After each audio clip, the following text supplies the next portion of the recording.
வாயில் வச்ச உடனே அப்படியே கரைஞ்சி போகிற மாதிரி ஒரு சூப்பரான ரவை கேசரி எப்படி செய்கிறதுன்னு பார்த்துடலாமா. ஒரு பேனில் 2 ஸ்பூன் தாராளமாக நெய் விட்டுக்கோங்க. நெய்யே ஃபுல்லாக வேண்டாம் அப்படின்னா 1 ஸ்பூன் நெய் 1 ஸ்பூன் எண்ணெய் விட்டு நல்லா ரவையை வந்து வறுத்துக்கோங்க. நான் இன்றைக்கி 1 டம்ளர் ரவை எடுத்திருக்கேன். ரவையை வந்து ரொம்ப வறுத்துறாதீங்க, ஓரளவு வறுப்பட்டால் போதும். அடுத்ததாக ஒரு பேனில் ஒரு 2 ஸ்பூன் நெய் விட்டுட்டு முந்திரியும் திராட்சையும் போட்டு நல்லா வறுத்துக்கோங்க. அளவு தண்ணி ஊற்றிக்கலாம். 1 டம்ளர் ரவைக்கு 2.5 டம்ளர் தண்ணி ஊற்றிக்கோங்க. இப்போ வறுத்து வச்சுருக்க ரவையை வந்து உள்ளே போட்டுட்டு ஃபுட் கலர் ஆட் பண்ணிக்கோங்க. ஃபுட் கலர் ஆட் பண்ண விருப்பம் இல்லாதவங்க இந்த ஸ்டேஜில் லைட்டாக குங்குமப்பூ சேர்த்திக்கோங்க. அடுத்ததாக 1 டம்ளர் ரவை எடுத்திருந்தோம்னா அதே டம்ளரில் 1 டம்ளர் சர்க்கரை எடுத்து சேர்த்திக்கோங்க. சர்க்கரை நல்லா கரைஞ்சி வந்த உடனே 1 ஸ்பூன் நெய்யை மேலே விட்டு 2 நிமிஷம் மட்டும் க்ளோஸ் பண்ணி வைங்க. தண்ணி நல்லா வத்திரும். இந்த ஸ்டேஜ் வந்ததுக்கப்புறமா ஸ்டவ்வை ஆஃப் பண்ணிடுங்க.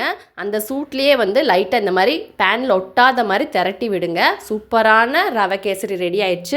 ட்ரை பண்ணி பாருங்கள். சேனலை சப்ஸ்கிரைப் பண்ணுங்கள்.